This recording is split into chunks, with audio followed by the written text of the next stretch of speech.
Navabandar police station વિસ્તારમાં આવેલ સૈયદ રાજપરા ગામમાં એક ઘરફોડ ચોરીનો બનાવ બનેલો, જેમાં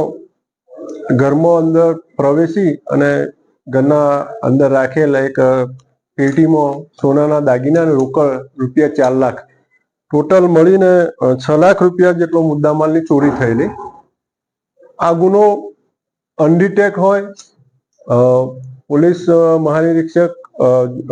સાહેબ અને એસપી સાહેબની સૂચનાથી લોકલ ક્રાઇમ બ્રાન્ચ દ્વારા આ ગુનો ડિટેક્ટ કરવા માટે શરૂઆતથી પ્રયત્ન કરવામાં આવેલા અને એમના આ પ્રયત્નો અને એમને મળેલ બાતમીથી આ ગુનો એમને ડિટેક્ટ કર્યો છે, જેમાં ગુનો કરનાર એક બહેન છે, એ જે ફરિયાદી છે એના પડોશમાં જ રહે છે અને એના જે પોતે ધર્મના ભાઈ બનાવેલા એક ભાઈ જે એના પિયરના ગામના છે, એ 2 આરોપીઓને એરેસ્ટ કરવામાં આવે છે અને ચોરીમાં ગયેલ તમામ મુદ્દામાલ રોકડ નાણાં 4 લાખ તથા સોના ચાંદીના દાગીના રિકવર કરવામાં એલસીબીને સફળતા મળી છે।